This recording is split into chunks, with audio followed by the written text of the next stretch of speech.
Good afternoon and welcome to this webinar brought to you by NERC and NUMOA about strategies for residential food waste reduction and composting. I'm Megan Fontes, Executive Director of Northeast Recycling Council. With me is Terry Goldberg, Executive Director of Northeast Waste Management Officials Association, Before we get started, I'd like to review some housekeeping details. Please note that this webinar is being recorded. Please use the question box to ask questions and we'll reply to them after the presentations. To find the question box, note the little orange arrow on the top right of your screen. Click on that, a dashboard will open and you'll see the question box there. A recording of the webinar and copy of presentations will be available on NERC's website as well as NUMOA's.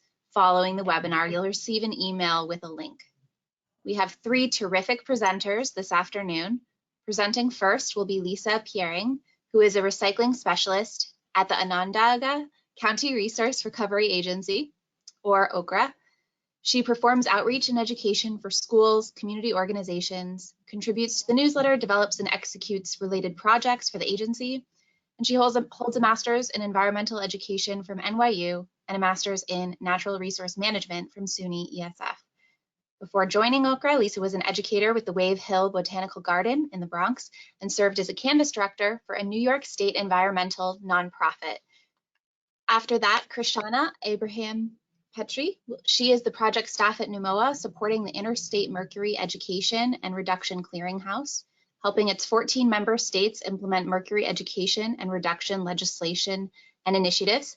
And she also assists in the Interstate Chemicals Clearinghouse, various wasted food reduction and environmental justice projects. She holds a Master of Environmental Law and Policy from Vermont Law School.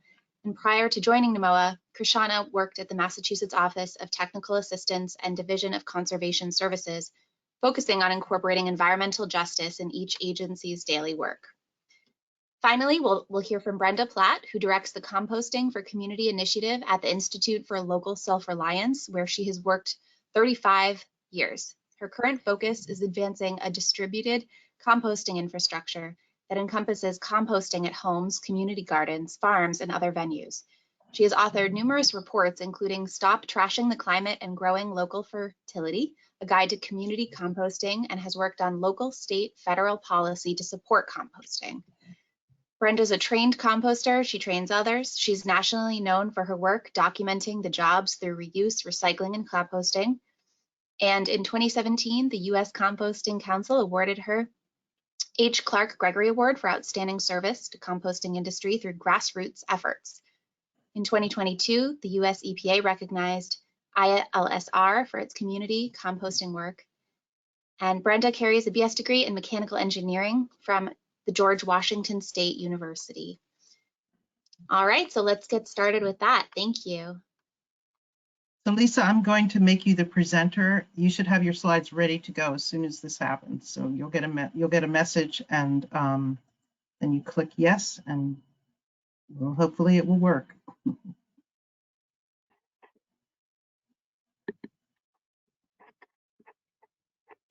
All right, can you see everything? Yeah, thank you. Yep. So thank you, everybody.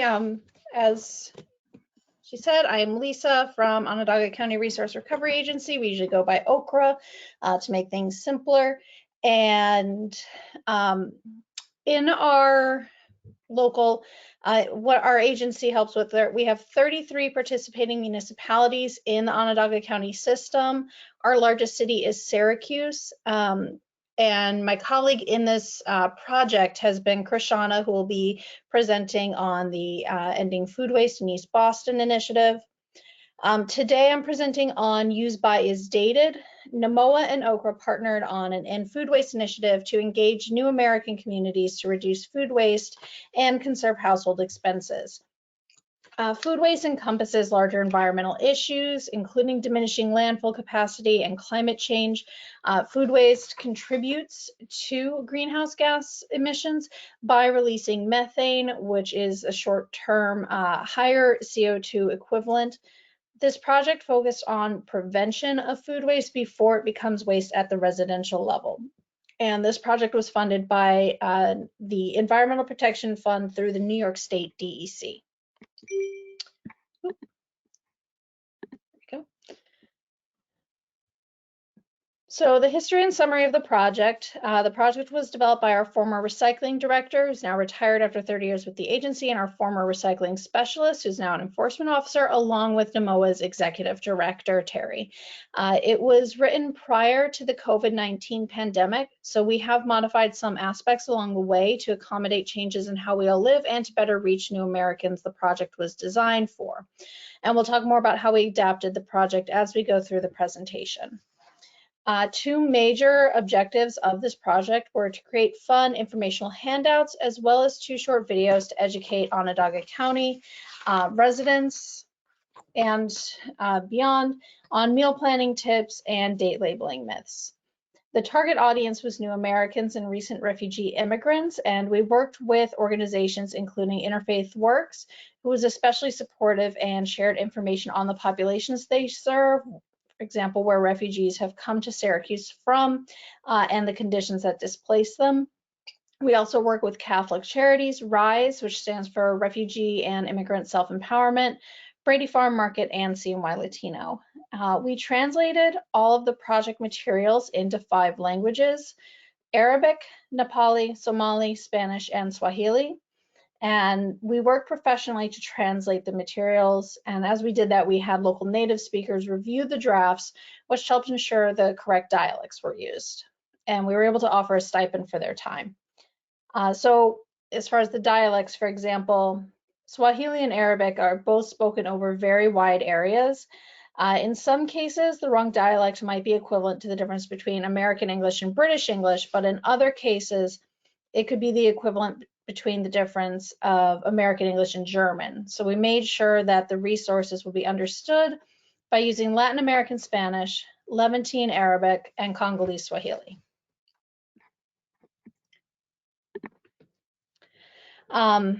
We translated all project material into those 5 languages. We determined the languages to translate to by working with the local school district and community organizations.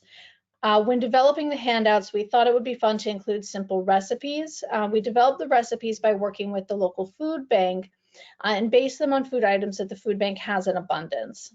And the handouts revolve around the topics understanding date labels, meal planning and prepping, using everything or using all edible parts of the food, and planning ahead, which you can see here. This is both sides of the Plan Ahead handout.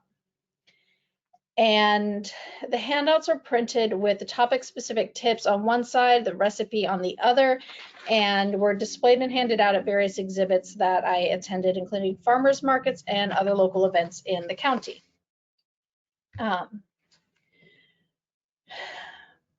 We needed to rethink what we wanted to achieve in light of the pandemic. Particularly the tasks like attending to downtown community cultural events, because those cultural festivals were not being held during the grant period. And instead, we tabled it to the diaper days hosted monthly by Interfaith Works, where they hand out diapers to new Americans who register with them. And we were able to reach a diverse group of residents at those events.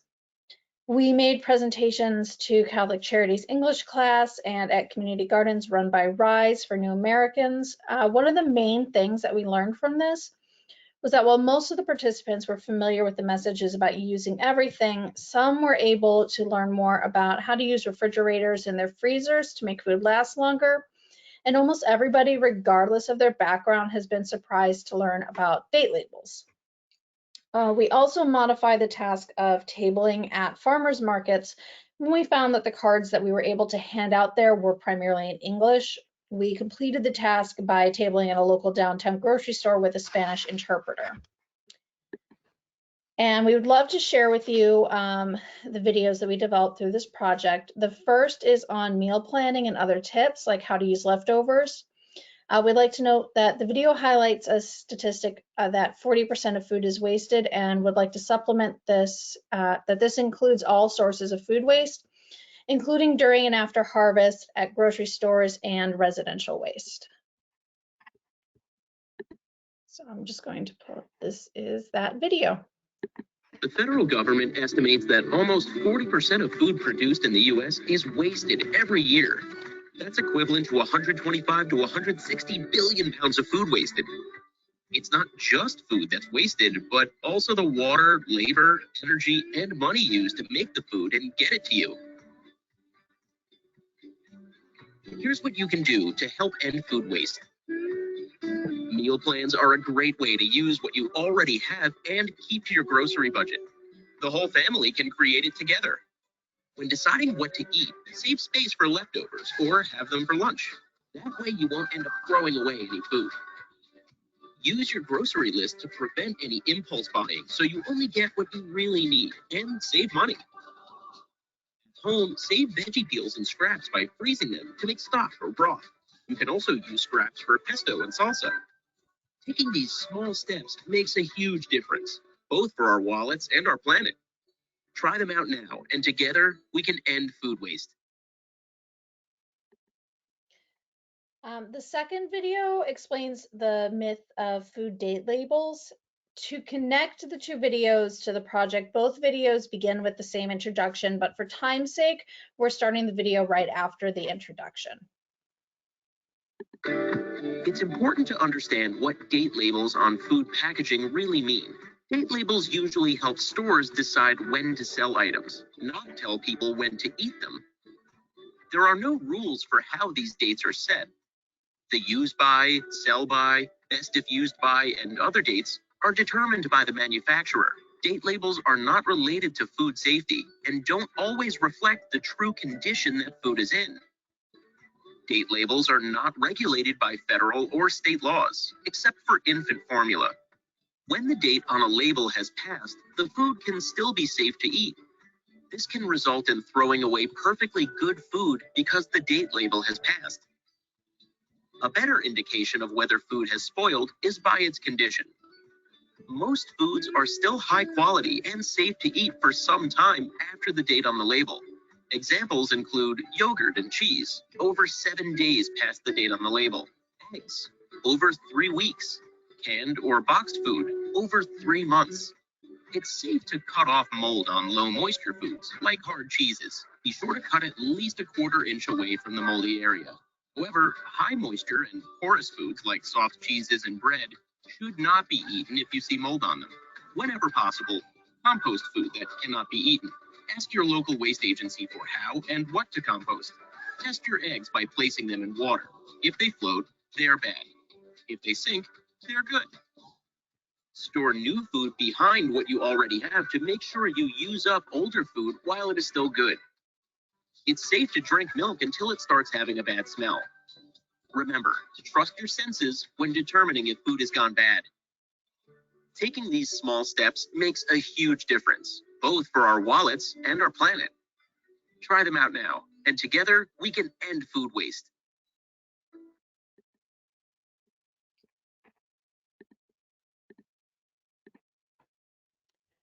We hosted, in addition to those videos, we hosted 3 webinars with interpreters who live translated into a different language based on the proportions of each of the languages that we identified at the start of the grant and that we encountered during our outreach.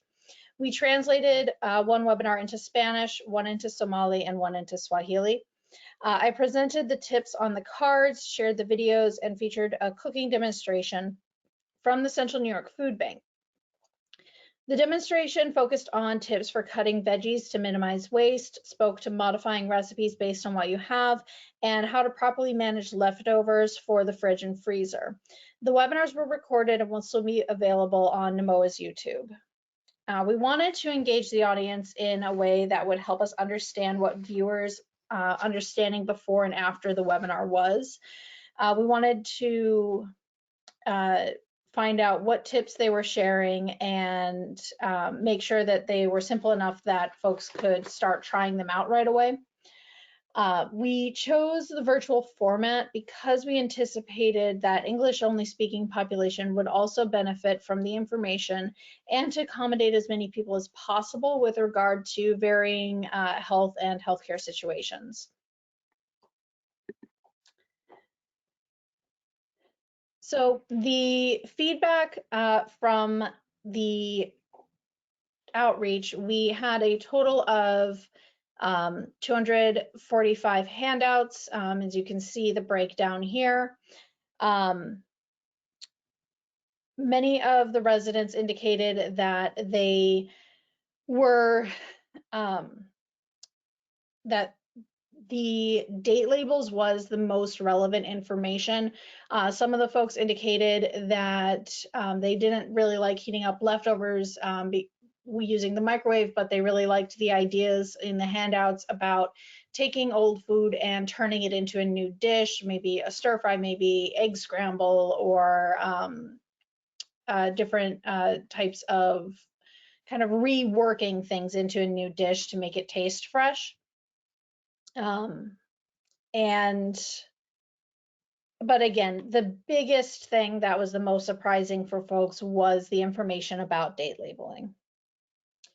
As we engaged with the community organizations, we were making sure that in the lessons that we learned, the biggest one was really to engage with the community organizations as early as possible. When we did work with them, they were able to give us insight about the conditions that people were leaving. And depending on, you know, what sort of conditions they were leaving, it points to kind of different needs that they have. Are they leaving someplace where it was stable until very recently? They might have come here for economic opportunities or because of like very recent instability. So they might be coming here with doctorate degrees, and all of this is, you know, very, like, it's simple for them to pick up a postcard and read it. In other cases, folks were leaving countries where there was prolonged instability and they didn't have any opportunity to attend school in their native languages. And even though they might speak their native language more easily than they speak English, they actually were preferring to read in English because that's what they were going to school in. The webinars mostly reached English speakers and non-immigrant populations due to those who had interest in the topic and internet access. And this was a problem that just kind of came up because of COVID. The internet access gap, which also mirrors the literacy gap for folks who came from unstable regions. So we'd recommend any grant that is or project that's aimed at new Americans also needs to have a shorter time span because the demographics of new Americans changed. When we first conceived of this project back in 2019, we were not anticipating a need for Ukrainian, Pashto, or Dari, those last two being the languages spoken in Afghanistan, when we conceived of this. And we want to thank the New York State DEC for their flexibility with those changes to the grant that we needed to navigate through the pandemic. After meeting all of the main objectives of the project, we realized that we had a little extra in the budget and thought it would be great to provide tips on at-home composting. Since we do have other presentations on that today, I'm going to skip this video, but it is available in all of the same languages on Okra and NMOA's web pages both. With that, here are the links for the handouts on Okra's and NMOA's website, and please feel free to use the materials yourselves and share them with your networks. I'm going to leave this screen up for a little bit in case anybody wants to take a screenshot. And this is the contact information for myself and for my project partner, Krishana. And I believe that we're holding questions until the end.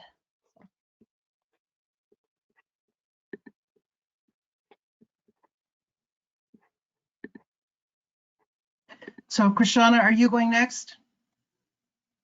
Yes. Okay, I'm going to make you the presenter now. Thank you, Lisa. That was great.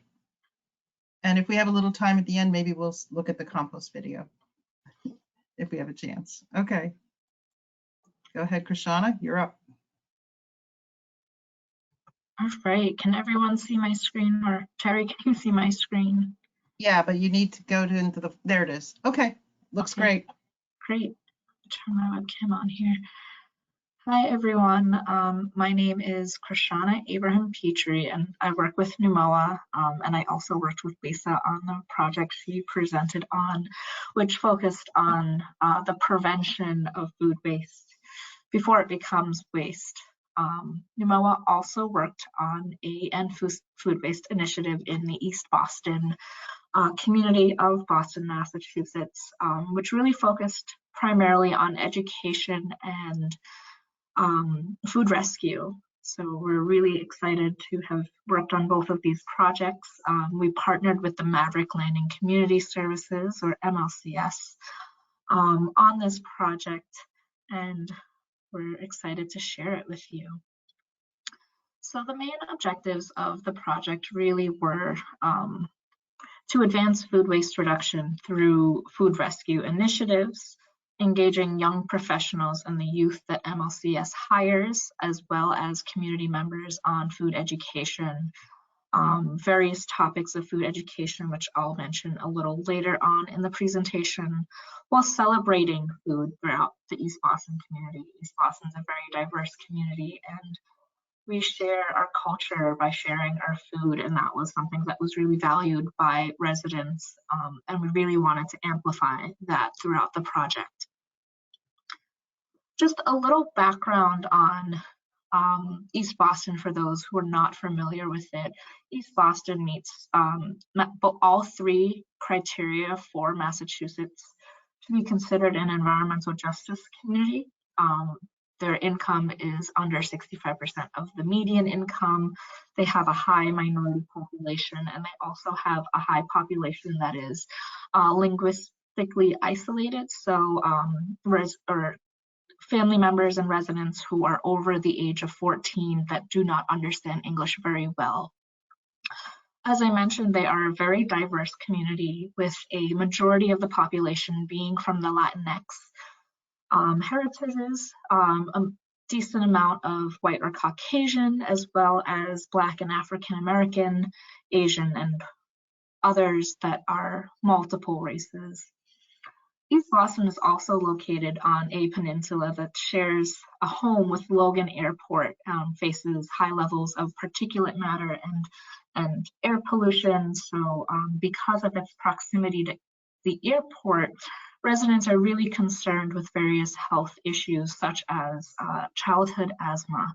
So we really wanted to focus on community needs and tying in how food waste can assist with environmental justice and food justice.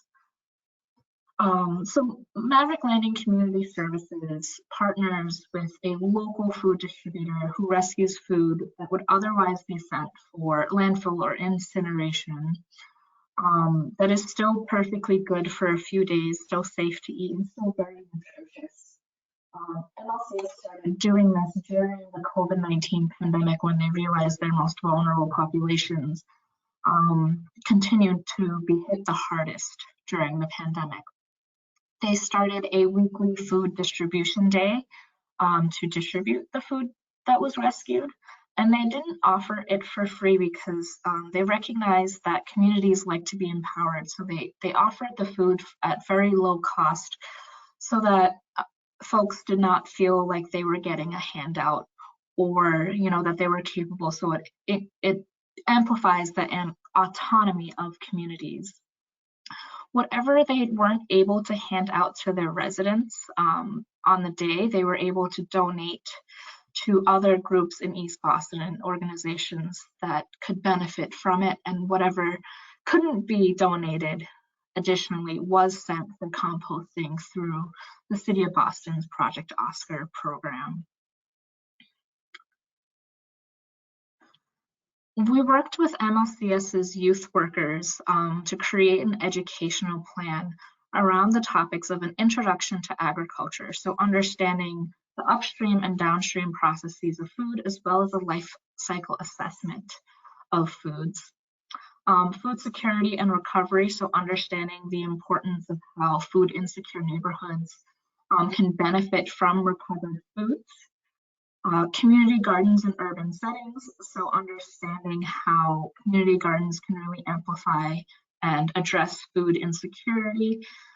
climate change and food systems. So how does food waste contribute to climate change, and how climate change contributes to food insecurity, and how recovering food really amplifies the connection and intersectionality between the two topics.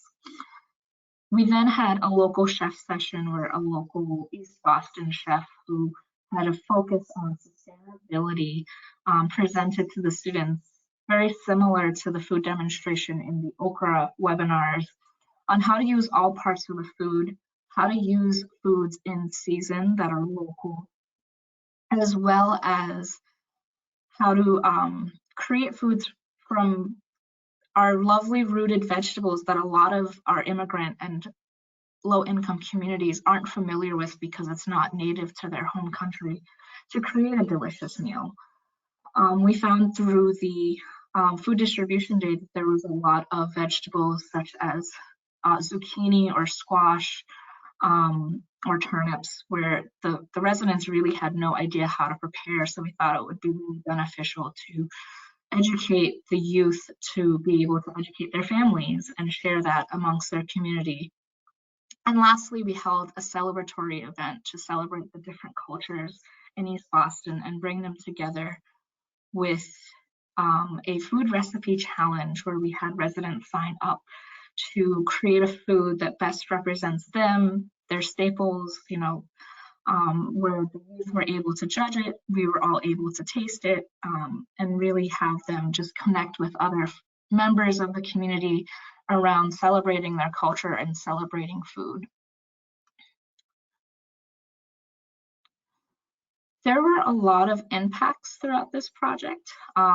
Due to the pandemic, I think the reach of residents did lower a little bit, but on average through a 6-month period, MLCS diverted about 2,250 pounds of food from incineration, and all of MLCS's trash goes to incineration through a contracted hauler.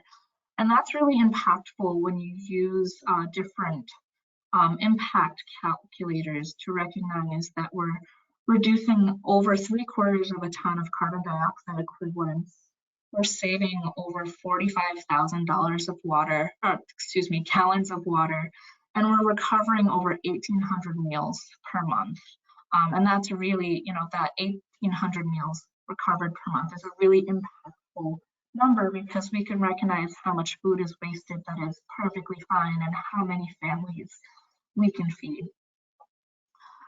On the other side, just to throw in some other interesting statistics, there is the 2,248 pounds of food that was diverted from incineration was equal to about 14 tree seedlings grown over 10 years, about 97 gallons of gasoline avoided, and over 100,000 smartphones charged. Our youth really like the smartphone because we can connect to that number. I can't imagine how many times I've charged my smartphone, so just thinking about the impacts there are really useful. And I really want to spend some time talking to lessons learned. The greatest value out of this project is really bringing together the community. I cannot stress enough that meeting community needs when we focus on environmental justice and community-based projects is really the first and foremost priority.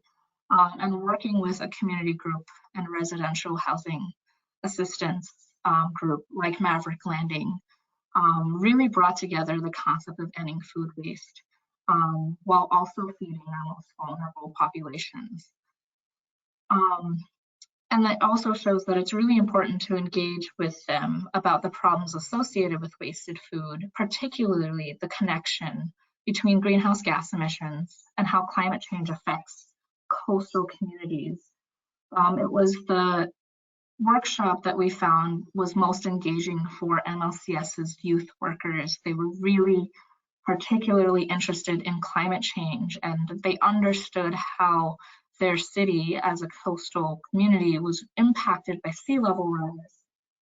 But the conversation around how food waste contributes to climate change and how climate change can affect food availability wasn't very well known. So being able to have that connection and show how climate change is really has such a great not great intersectionality, but has a great reach for the intersectionality of various issues that impact communities was really beneficial to educate the youth, and they were able to educate their families and other community members on this during their food distribution days and having those conversations, which further reinforces the need to reduce food waste, as well as helping communities understand why it's really important. Another big lesson learned was meeting community needs. And I'll repeat that, it needs to be called out separately, that we need to recognize where our communities are at, as well as working with them to help them achieve what their priorities are.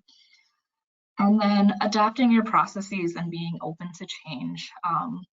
As someone who hasn't previously, helped with education in terms of presenting information to a younger group, it was a learning process to figure out how can we make this information that a lot of us talk about in our daily work and understand it without realizing we need to break down some of this. We need to make sure the information is accessible while also making sure it's engaging and fun.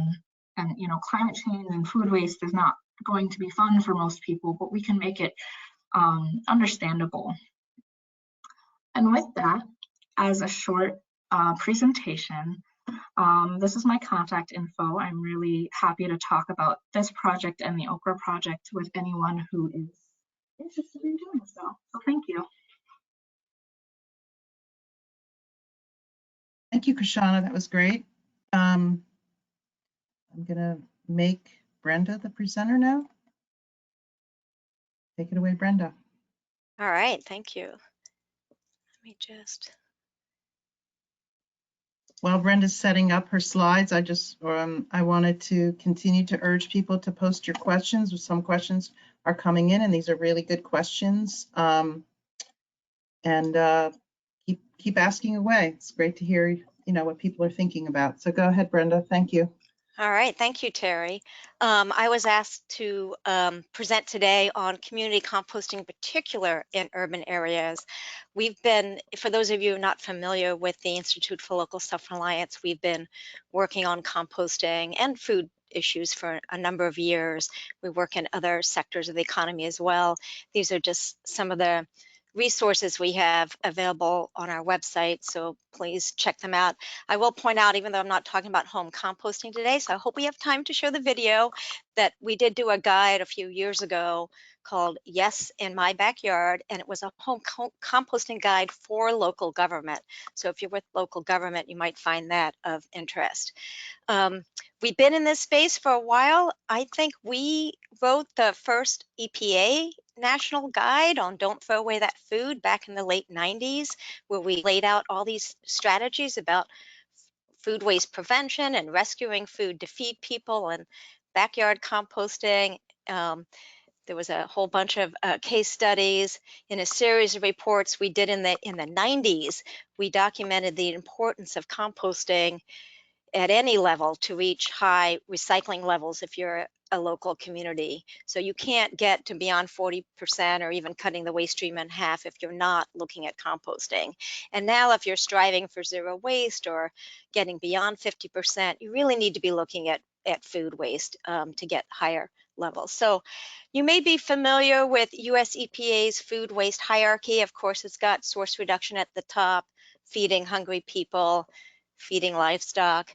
But then above composting, the hierarchy has industrial uses such as energy conversion. And in my humble opinion, I think this hierarchy, which puts composting after industrial uses and energy, is in desperate need of a revamp. So I took a stab at that, looking at what about scale, what about local? And of course, our hierarchy still has reducing waste, rescuing edible food, what you can't feed people, livestock. We do have home composting next, but after that, we promote small scale decentralized, keep it within the community, meet the community needs, as Krishana was just talking about with rescuing edible food. Then after that, promote medium scale, locally based, centralized, whether it's composting or anaerobic digestion can follow that. And then mixed waste processing, really kind of at the end of the hierarchy of strategies. So, home composting, I'm not, as I said, going to talk about it, but let me just say that I do think home composting is severely undervalued and is far more important than previously thought. These were some of the findings of the guide I just mentioned. The key benefit, especially for local government, is that you avoid collection in the first place and processing cost as well, but you're still enhancing local soils. I think we're going to find we're so good at collecting our fall leaves that organic matter is not returning to people's backyards. So it's home composting is really important. So I'm happy to answer questions on it as well. But today what I'm going to focus on is kind of this middle of our food waste hierarchy, which is really the small scale, decentralized, and the benefits that can bring to our local communities. So what is community composting? I like to say it's the not so radical idea that compost is used within the same community where the material is generated and that community participates in some way. We did a report a number of years ago called Growing Local Fertility, a guide to community composting. We laid out some principles, and one of them, locally based, closed loop, community scaled, but some of the principles also encompass this notion that the compost programming engages and educates the community, in things like food systems thinking, resource stewardship, community sustainability. And so again, just to kind of underscore the point Krishana was making, that community composting, part of the equation in promoting community compost is meeting the community's needs and engaging the community. Why might you be interested in that? I'm going to talk about in a minute, but this graphic kind of visually illustrates what we're talking about keeping it local. So you've got, food scraps being generated. Maybe they're being collected by a micro hauler. In this graphic, it showed showing a bike hauler. It's going to a local community composting system. They're not all this small. They come in different sizes, but it's really staying within local soils, most often growing local food, and then the food is being distributed or sold and the cycle continues. And why might you want to support community composting? I will just say there are so many reasons. And if you're interested in getting a food waste recycling program up and running in your community, this could be one of the quickest, cheapest ways to get one going. And it is more in line with community values. I think one of the other benefits is that it's going to keep those community assets, the organics, whether it's yard trimmings or food scraps, within your local community. And you'll be supporting local farmers, whether they're urban or rural. You're going to be strengthening and empowering your local community. And often these community composting programs are serving under-sourced, under-resourced neighborhoods, EJ communities and whatnot. And this is a great way to kind of meet multiple goals that you might have in your program. So I'm going to show you mostly a bunch of photos to get you excited, I hope. But one of the benefits, as I mentioned, is closing the loop locally and enhancing local soils. These are, the picture on the left is Eco City Urban Farm in Maryland outside of DC. And it does a variety of composting. I have some other photos to show you later, but its mission is not to produce compost, but to provide equal access to healthy and affordable food to communities that are often neglected by traditional food distribution networks. The garden plot that's shown on the right is a youth worker, Kenny Moss, who's growing plants in soil amended with compost, and that's at the Filbert Street Community Garden in Baltimore, which is another food insecure neighborhood, as is where Eco City Foods are. So community engagement, I will just tell you that community composting promotes social inclusion and empowerment. It's really a direct way to be active in caring for the earth in our community, and neighbors come together for a common cause. They're really improving the social fabric of their community. A lot of our programs are volunteer run. Here, volunteers are coming together to make signs or to mix materials or come together to learn how to compost. This is Xavier Brown at Soilful City in DC, which is a very highly food insecure community, and he's growing hot peppers to make pepper sauce, and they're selling the pepper sauce. So he's teaching not only about growing food and how to compost, but he's teaching youth in his community about youth entrepreneurship. So many different spin-offs to promoting community composting. This is just one of, we run a community composter coalition, and we have members, mostly they're in the US, but we have a number in Canada and elsewhere. So this one in Vancouver. I like this photo because it shows community coming together at the garden, growing food and making music, and they're having a picnic. And it's so many of our sites, there's so many photos like this. Skill building and job readiness. At some of our compost bin building events, we often have youth or even other participants who've never held a hammer, let alone a drill, so they're gaining skills. These pictures are from Paracore Philadelphia, which engages disconnected young adults and those returning citizens from incarceration, engaging them in new career paths by using service as a strategy. And so this was a partnership with Philly Parks and Recs, and they built a dozen or more of these community composting bins throughout several parts of Philadelphia. So I mentioned engaging underserved communities and populations. We do a lot of work in Baltimore, and these are some of the sites that we're working with in Baltimore and other places in Maryland. This is Eco City Farms again, but Strength to Love Farm in Baltimore, they hire returning citizens from incarceration. They're a big urban farm, and they really had so much stuff coming off their farm that they weren't composting. So we helped them build a composting bin. They really needed something bigger, so that's just another issue. But oops, I don't want to go forward here. Youth engagement. I cannot overstate the benefits of community composting to engage youth. So this is at the Baltimore Compost Collective. Not only does that project hire youth to do some of the work collecting the food scraps and get engaged in the composting, but it then becomes, if you have a site to bring school youth groups and class trips. And these are some pictures of the youth summer camps and whatnot, being involved and being exposed to the wonder of composting and how it grows local food. So a lot of our programs are engaging youth. A lot of sites, as I mentioned, are harnessing the power of volunteerism, which I will just say I think empowers and strengthens communities by, again, bringing people together. I've been working with a number of Life Scout projects. These are Life Scouts are the scouts before they become Eagle Scouts, so basically they're Eagle Scout projects.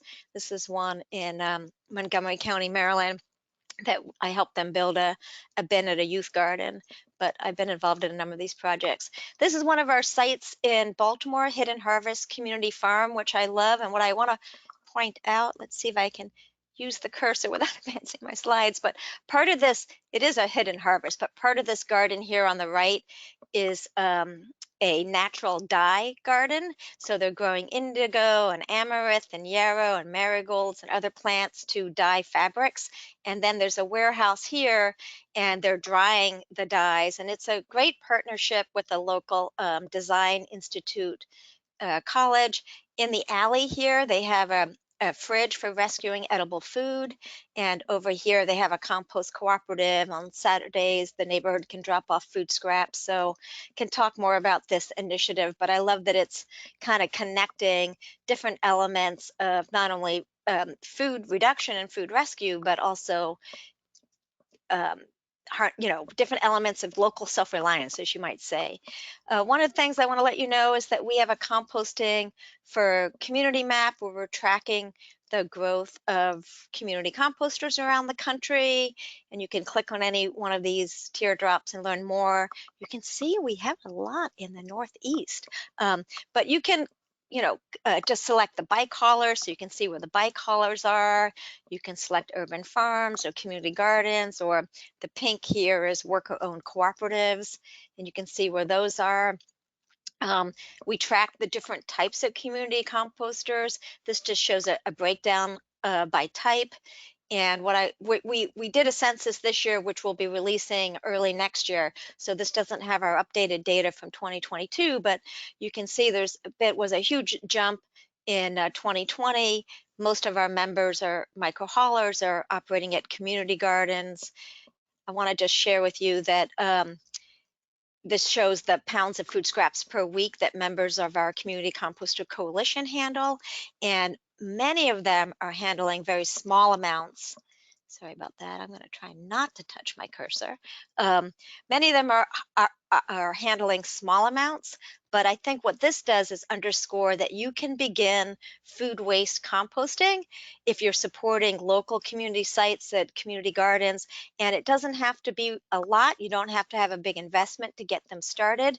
We have a number that jump from each of these kind of bar graphs, if you will. So they start small and they get a little bit bigger, and they're growing from the pilot stage. This just shows the square footage area in which they're operating. And what I love about this is that many of them, they're not operating on big footprints.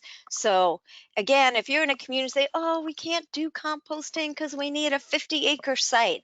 Well, I can tell you, you can start home composting and you can start supporting community composting, and you don't need a large footprint to get going.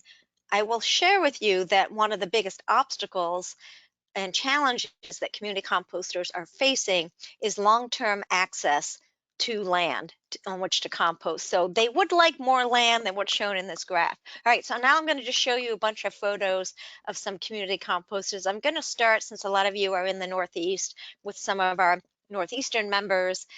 Peels and Wheels is a pedal-powered collection service. It's really neighborhood scale, and they're collecting not just from households, but schools and small businesses. They're composting at their farm and other farms and gardens. And one of the things I think is interesting is that it was started in partnership with New Haven Farms, which is a nonprofit organization that promotes health and community development through urban ag. And New Haven Farms was really interested in composting for its urban and rural farms as a way to improve the local quality of air and soil and grow more food for their community. And this is a kind of common story that we're hearing. Park City Compost Initiative in Bridgeport, Connecticut is a fairly new initiative, and I like too that they started as a neighborhood composting effort, and really they began as a way to reduce sending wet waste to the local trash incinerator. They're kind of knocking out of the park in terms of translating materials into Spanish, not quite as many languages as Lisa and Krishana mentioned, but I think some of these sites will get there. Harvest Cycle Compost is part of Groundwork Rhode Island, another pedal-powered food scrap collection service, collecting, and they compost for urban growers in the community again. And one of the things I think is interesting about them is that with Groundwork Rhode Island, they have a lot of youth and adult employment programs, and so the youth and young adults that are engaged in those programs are also working on the food waste collection and processing. And the top photo here show the kind of work skills building a bioswale that in part is using compost. Groundwork or Harvest Cycle Compost also has drop-off service. A lot of our community composters are not just collecting at curbside, but run drop-off sites. And in this case, you can sign up for $10 a month for one drop-off location, but I want to emphasize that like a lot of our members, Harvest Cycle offers where SNAP recipients, for instance, can participate, and other folks in similar lower fixed income financial situations can participate in the drop-off program for free. Bootstrap is residential and commercial food scrap pickup service operating in Greater Boston, Providence, Worcester, and the Berkshires. And they mostly collect, but they're bringing it to farms such as Right Lock Farm, which is in Winchester, Massachusetts. It's an organic farm, and that's actually the pictures on the bottom left. That's Bootstrap dropping off food scraps at that farm, and then volunteers at the farm on the photo to the right with their screener, screening the compost and using it on the farm.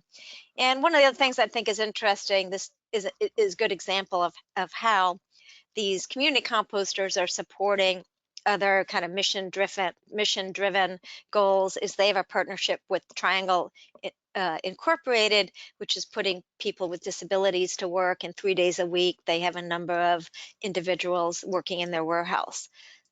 Zero Cooperative is operating also in Massachusetts, and they're a worker-owned cooperative, just kind of justice-oriented, predominantly Latino and Black workers. And so they're contributing to local environmental justice and zero waste efforts. And then I want to share some photos of what's going on in other places outside of the Northeast. So Truly Living Well Centers, an urban farm in Atlanta, and they're like some of the other farms and operators, you know, their mission is not composting, but growing local food to improve the health and well-being of Atlanta's urban community. And I just love some of these photos that show the youth engagement, not necessarily in composting, but a place to bring people together. And composting is really an accessory activity to growing food and building community. And one of the things they did in the last year or two is they went from a kind of smaller scale system to this bunker compost system that you can see in the top left photo. So there are different scales of composting that folks can implement. The People's Compost Initiative in Detroit is an interesting partnership between local Wayne State University and two community organizations. And at Wayne State, the Compost Warriors, which are students out that work out of the Office of Campus Sustainability, they pick up the food waste, and they're delivering it to the Georgia Street Urban Farm where it's being processed. And anyway, it's just a great partnership between just a number of groups, and that's really growing. And that's a new project. Compost Queens in San Antonio, another small scale pickup service, woman-owned business. I have to admit, I included Schmelly's Dirt Farm for the name, but they're in New Orleans, another woman-owned operation. BK Rot in Brooklyn, Bushwick neighborhood in New York City is, I think, really interesting because they employ local youth of color, and they're another bike hauler, and very much youth run and justice oriented program. Community Compost Company, Hudson Soil Company, is in New York in the Hudson Valley, another woman-owned business, and they're working with cities like Jersey City and a number of other local government, and they're bringing it back to their farm largely for composting. So great kind of example of local circular economies. I'm based in Maryland, and so I work a lot with Compost Crew, which is a Maryland-based company. And one of the things I find really interesting about Compost Crew is they're doing kind of a hub and spoke system where they're building a network of farm-based sites. So they're collecting and they're building out the site. Sometimes they've paid for the composting at the farm, sometimes the farmer does it, sometimes they're operating the system. So it kind of varies, but this is, I went to this opening a few weeks ago, and this is an urban on-farm composting with a partnership with Compost Crew. It's one of their compost outposts, as they call them. And what I like about it, it's hard to see, but in the background there under the solar panels, it's a shipping container compost system. They have two shipping containers that they retrofitted with blowers, and I don't know, it costs them about under $8,000 for each shipping container, and they're solar powered blowers. It's at an urban farm where they're growing food. This is back at Eco City Farms, by the way, that I mentioned earlier. And so it's just a great partnership. It's a bigger scale than some of those 3-bin systems I showed, but just to underscore that you don't need a large footprint, you don't need huge capital investment. If you've got existing urban farms, community gardens, I think you could have a program in your community. I love this. You can see the size of this big poster, but again, it becomes this place where you can bring tours, elected officials, expose them to the composting process, and teach your community too and engage them. One thing I wanted to let folks know as I wrap this up is that we at the Institute for Local Self-Reliance have a small grant from EPA Region 1 and for mostly New England area, and that's allowing us to grow community composting in New England. And so we are inviting people to join the Community Composter Coalition. And if you know folks that would be interested or you want to get involved, we have local governments who are members as well. You do have to have some sort of project already in place, but one of the things that we offer is a peer learning community. We do networking events, we do forums, we do webinars.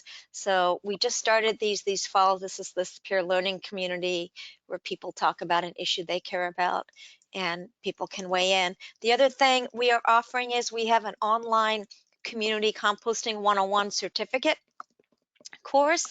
And if you're a BIPOC individual, you're serving a BIPOC or disadvantaged community or chronically disenfranchised community in EPA Region 1, we can get you registered in this course. The reason I'm sharing this today is because regardless of the size of compost system, whether you're a home composter or at a large scale industrial site or one of these smaller sites, one of the key facets of success is being a trained operator or being a trained composter, just setting you up for success. So that's kind of the impetus behind this course. And we have 7 modules, what and why is composting? We go through systems and the role of community composting, the fundamentals, recipe development, building a pile, managing the process, site design and management, and getting started and engaging the community. It's a self-paced course. So the what and why of composting, each of these modules is like 30 minutes. Within community composting, there's certain systems that a lot of our composters are using or relying on. So we kind of go through some of those smaller systems and run people through the differences. In the fundamentals and recipe development, we go through the basics of hot composting and general guidelines for recipes. It's not a deep dive. There are other courses for that. We do go through for at least the community scale and, keep away, if you're in an urban area, keep away from meat, fish, or bones. Obviously, those materials are compostable, your eggs and dairy products. But if you're in an urban area with rodent pressure, meaning there's rodents there, we want to keep some of these materials out. So we do that as part of the training. We go through how to get started. I'm not going to run you through this today, but it's very graphic heavy, the course. The importance of turning your piles. As most of you may know, composting is aerobic. So if you don't have the oxygen in the pile, that's when you may get smells. And so that's kind of composting 101. This is Red Hook Community Farm in Brooklyn. And then site design and management. There's a lot of issues that are specific to community composting and small scale sites. So we kind of address some of that and go through things like, how are you going to collect material? How are you going to receive it? What kind of signage are you going to have? How many drop points? So those are all kind of really important. Even if you don't want to operate a community composting site yourself and you're a local government, you may be interested in taking the course just so you can become more familiar with the ins and outs of community composting. This was part of getting started and engaging the community. Greenbelt is one of our sites that's all volunteer based. They're in Maryland. So how to enroll, I'll put the link when I'm done speaking in the chat if I'm able to, or one of the organizers will. So, and we have bulk discounts and scholarships available, again, especially if you're in a disenfranchised community or a BIPOC.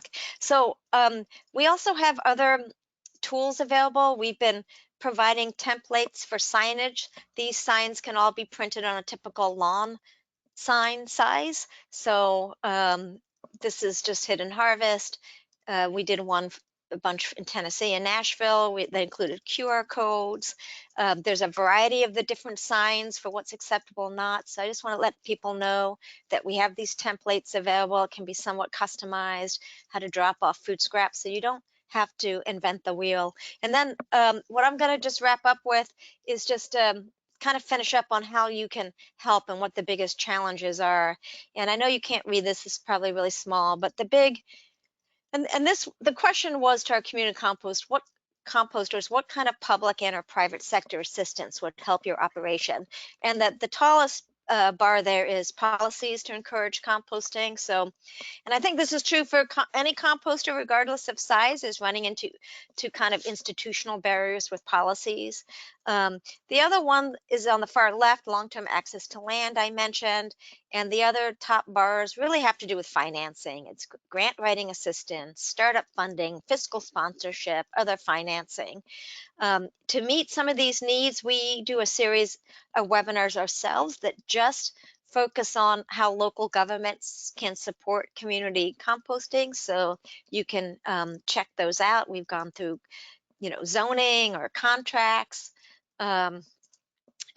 featured. And one tip I'll just say is I would just advise folks as you move into food waste collection programs is really focus on high quality source segregated materials and be wary of allowing any kind of contamination or mixing materials to send it to a site that has a depackager. I think we're going to find similar issues with mixed food streams and depackaging as we have seen in single stream recycling. And what you can do to help, I have just the last couple slides here is, and I won't read this, but just to give you an idea, it's, buy finished compost. We used to say in the recycling, industry, if you're not buying recycled content products, you're not finishing the recycling loop. But do support training and well-operated sites. There's a lot you can do to contract with micro haulers or support local players that are based locally. There's a lack of small scale sized equipment and systems. So if you're in the manufacturing field, maybe that's something you can help with. And then I'll just say Scott Kellogg, who's with the Radix Ecological Sustainability Center in Albany, he was one of the speakers at one of our most recent webinars. And he had, just a few kind of different takes on policy recommendations for local government. And one here on the top is ensuring that the needs of EJ communities are made central when you're drafting your composting policy.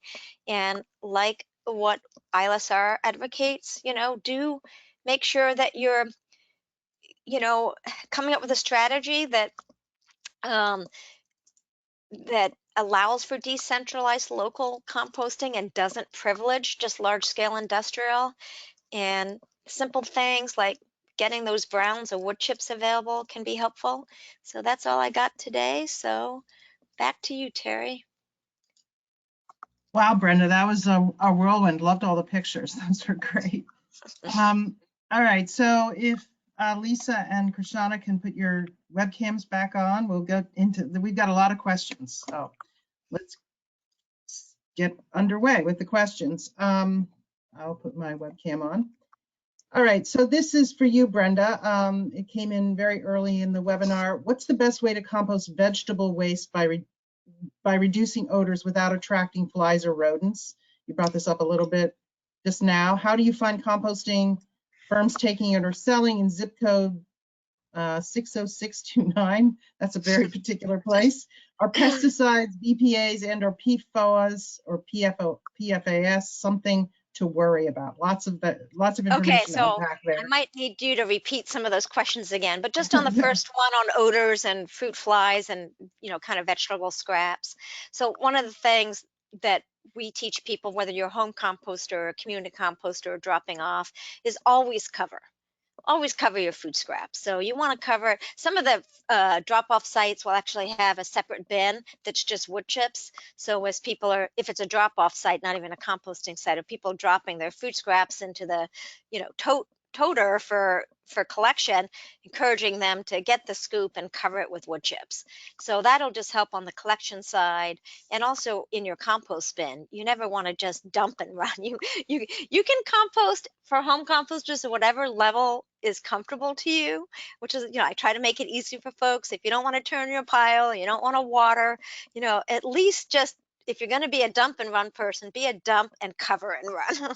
So on the, I forget the middle question, but I'll just say on the last one, the PFAS yes, absolutely, we should be concerned about contamination. And I do believe that one of the benefits of promoting home composting in your community and community scale, especially if it's tied to an urban farm or a rural farm or a community garden or school, is people are not going to willingly put in contaminants in their home compost bin or in their community system. Especially, if it's community, you do need to do the education, but we advocate when in doubt, leave it out. So more and more of our members are leaving out paper products that might be coated with grease resistance, food serviceware products like, if you get a Subway sandwich, a lot of those wraps have grease resistant, materials on them, which have PFAS. So, PFAS are pervasive. It's not the fault of composters if it's in soils, but we're going to end up getting blamed. So this is this point about that I had at the end of emphasize high quality materials, segregated materials, and not commingling. I think it's going to become increasingly important. Thanks, Brenda. Lisa, did you want to comment on any of this? Because Okra has a compost operation and, you guys are promoting backyard composting. I don't know if you have anything to add? No? I might need you to repeat the question to make sure I'm like actually answering it and not just. Well, just the best way to do food waste composting to make sure you're not creating odors and attracting vermin, that kind of thing. Yeah, so the big tip that we use is the 3-to-1 ratio. So, and that's just kind of like by volume. If you have like a scoop or a bucket of food waste, you put 3 buckets of whatever your dry materials are. I have a compost in my backyard. I keep, if I can steal some dry leaves from my neighbors in the fall, I do that. Otherwise, like I get straw from the hardware store. At our compost site, we accept, we have an aerated static pile. And so we're able to accept at that site actually meats and dairies from residents, but we don't accept like large amounts of dairy from commercial generators because, in the small amounts that it's coming in from residents, we're able to mix it in and it's fine in those industrial, 160-degree piles. But that's degrees Fahrenheit, not of a circle. But we also obviously have a lot of volume there in order to be able to do that. And we don't accept it from where it's like a concentrated amount of dairy, because when we used to do that, we did start getting the anaerobic digestion that causes those smells. And so that was just one of the things that we did in kind of the early learning stages of managing that facility. Thanks, Brenda. Did you want to show your backyard compost video? I just got a text. Sure, I can do that. Okay. How And do then we'll I? get back to some of the questions. This should take about a minute. Yeah, it's short. Do I need to make you the presenter again? Probably, right? Let me do that. Go ahead. Okay. You're the presenter now. On my screen. All right, can you see the screen? Yep. All right. Composting is a great option after taking all the preventative steps you can to reduce waste at home. It breaks down food and other natural materials into healthy, nutritious soil and keeps waste out of the trash. To compost, bring accepted materials to your local large-scale composter or follow these easy steps at home. Pick a spot in your yard or community garden. Choose a container. Wire, pallets, bins, or tumblers with covers are all great options. Composting needs both green and brown materials. Green material, including food scraps and fresh-cut grass, provides nitrogen and moisture. Brown material, including dried leaves, dried grass, and wood chips, provides carbon and lets air into the pile. Cut up your materials into 1-inch pieces so they decompose faster. Follow the 1 to 3 rule to keep your materials balanced. Mix and cover 1 part green material with 3 parts of brown material. Large-scale composters accept weeds, meat, bones, fish, fats, grease, oils, or dairy, but do not add these to your backyard compost pile, as it can cause odors, attract pests, and harbor harmful bacteria. Your compost should be ready in about 9 to 12 months. For more information, contact your local waste agency. Composting makes a huge difference for our planet. Try it out now, and together we can end food waste. El gobierno federal estima que casi el 40% de los alimentos. So we Thank you, translate Lisa. those videos into all of the other languages too. Thank you. That's great. Okay, well, sort of related to this, are the videos and handouts available to others to use? This person said their town is in the process of going to townwide composting and could use additional resources. It sounds to me like they could use certainly what Brenda's pulled together. What you guys, do you want to? And Brenda, the chat under GoToWebinar is not available to, not everybody can see it. So you might want to amplify your link that you're trying to share with people. But Lisa, first of all, what can people use of your resources? Yep. So the handouts are all available on Okra's website under In Food Waste. So if you go to okra, OCRRA.org, it's not spelled like the vegetable. Then and in the little search bar on Okra's website, that's part of the website, not part of your browser window. But in our website search bar, just type in food waste and it'll come up there.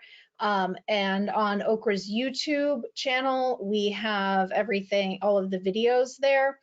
They're all in one playlist. We also have unlisted playlists that are made per language, where it's like that one playlist has all 3 videos in that language. And if you want to email me, I can send you those unlisted playlists as well. My email is lpeering, it's spelled pie and then ring, @okra.org. And all of that is also available on Namoa's website, but I just know the links on Okra's more easily. And all of these resources are linked within the slides, so you can click through there. We do have handouts available with the printer line, so if you're looking to print the material, reach out to us and we're happy to share that. Brenda, did you want to add anything about your resources? Yeah. I think everybody will get a PDF of my presentation. I don't know if they're hyperlinked. Probably should have checked that, but all the links are there.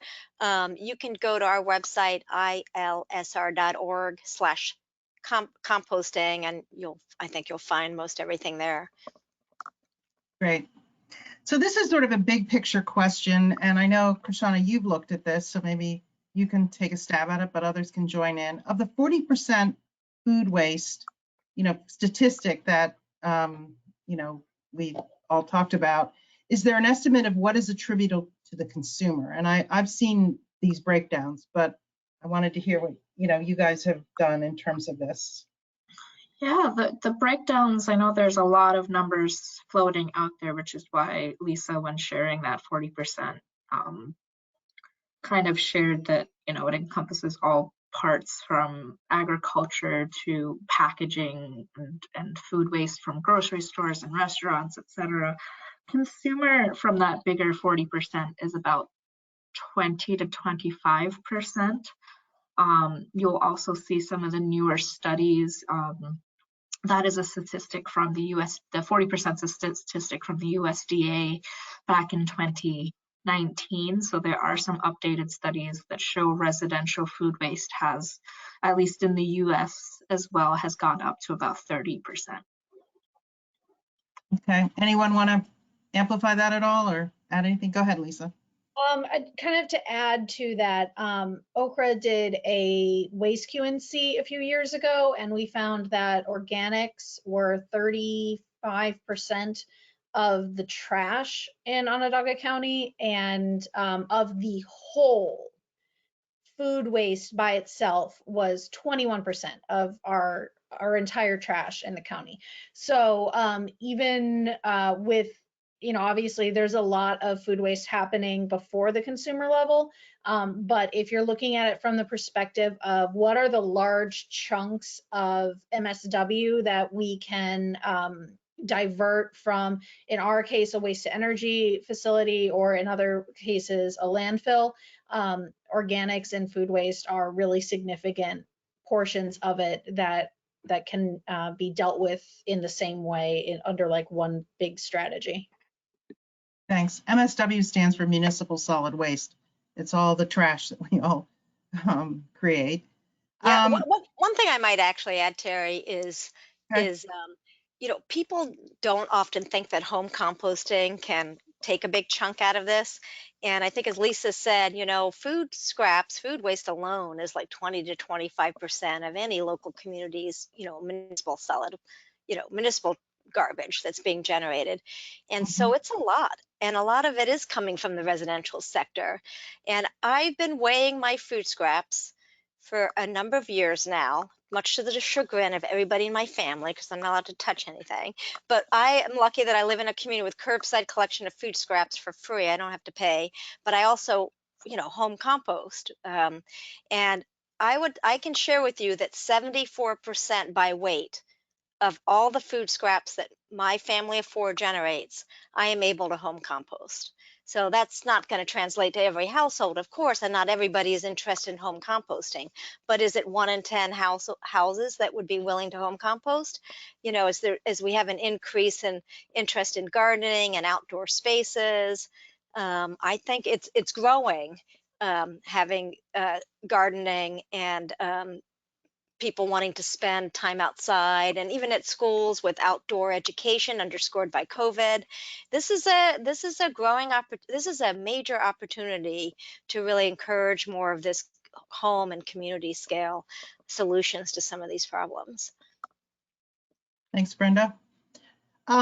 So there's a bunch of questions here on sort of the metrics piece of all of this stuff that we talked about. This is one, this is Krishana. I love the social math that you included, i.e. converting, you know, waste diversion numbers into, you know, cell phone recharging minutes or whatever. Do you have a resource for converting energy saved into metrics that others may understand? Do we have other sort of these kind of conversion calculators? I think that's partly what this person's getting at. Yeah, there are multiple out there. The two that we used are REFED's and EPA's calculator.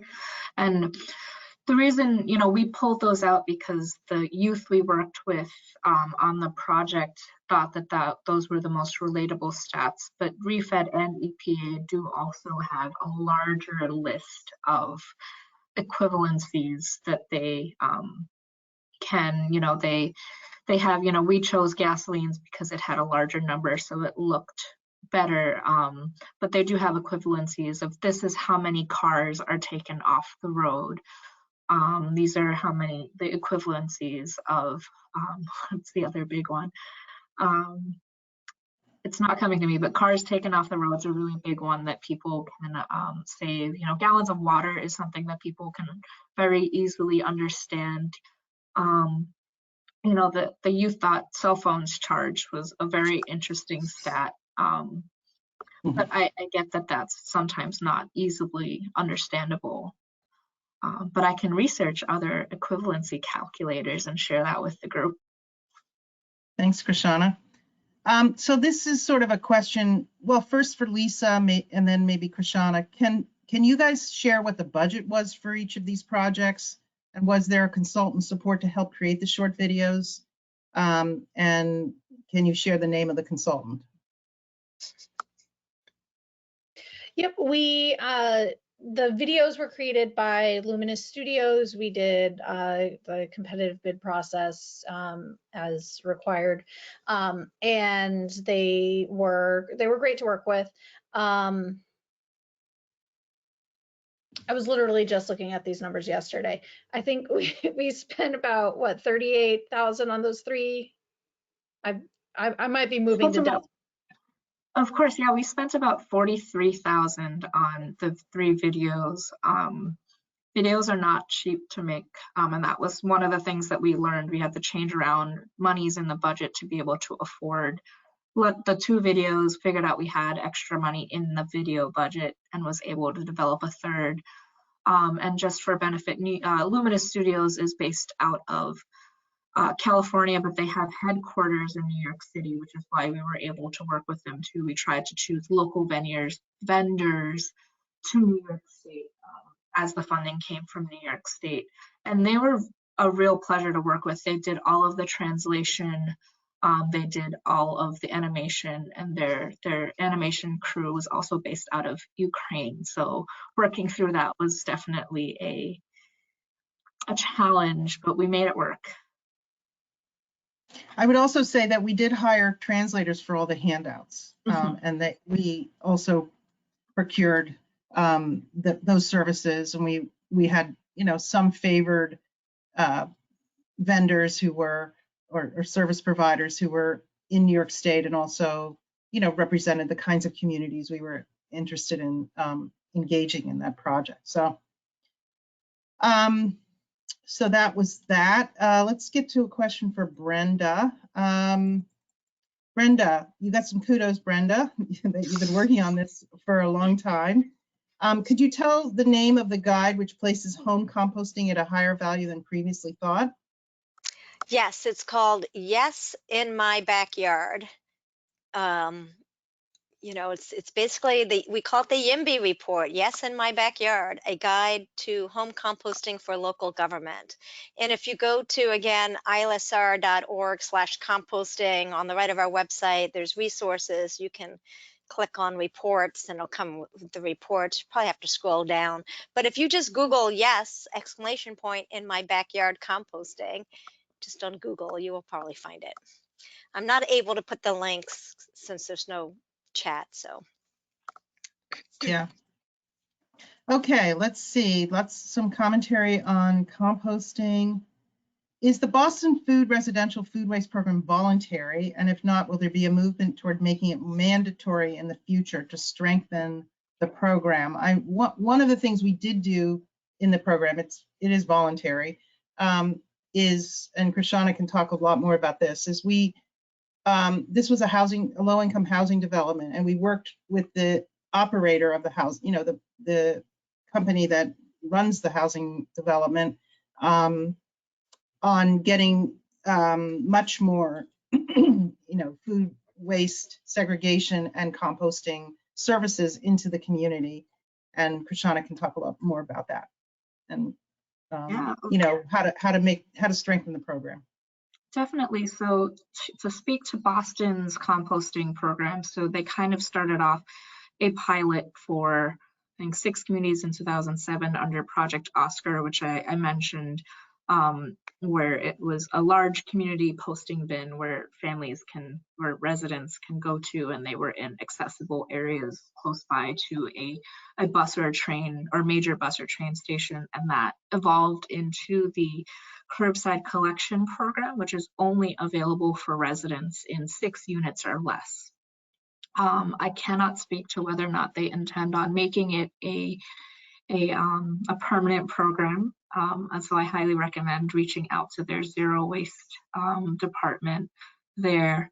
And we did work with MLCS's property development. They were unfortunately larger than 6 units, so we had to work with them to figure out the cost for contracting with a private developer in terms of collecting food waste for the communities, and we left the conversation with figuring out if it was going to be bins for each resident or creating 3 or 4 central locations for residents to go to drop off food waste. Great, thank you. So this is a question for Brenda. Is there a community scale biogas option that you understand or endorse, or just compost for community compost? So go ahead. Yeah, no, great question. And let me just say, I we don't endorse any, manufacturers or brands, but I can tell you that there are small scale anaerobic digesters, just like there are smaller scale composting systems on the market.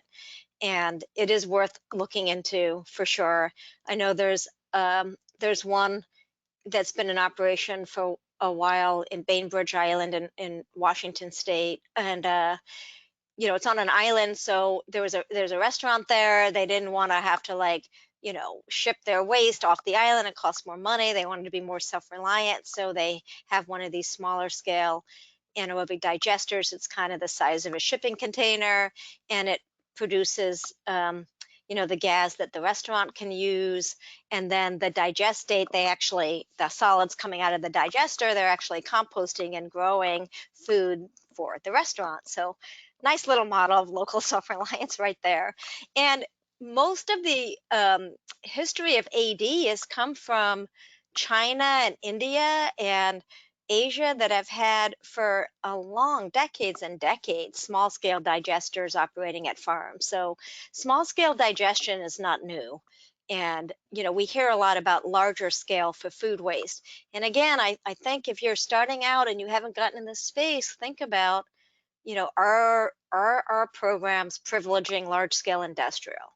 Just have a little check on the policies, and what are the policies that are being implemented, and what, because we like to say at the Institute, we make the rules and the rules make us. So if you've got a plan or a policy or a regulation and it's going to lead to just large scale, then you've used your opportunity and the investment that's needed now to build this infrastructure, to build large scale infrastructure, and instead of taking the opportunity to think about what's the dollars that are needed and the capital that I have and the investment that I can build out a distributed and diversified infrastructure that, and there are other benefits besides those community ones I mentioned. I mean, you're not putting all your eggs in one technical basket or in one site. So if the site runs into problems and is closed down for whatever reason, you've got all these other avenues, Anyway, but yeah, small scale AD is definitely viable and a possibility for a lot of communities, not all.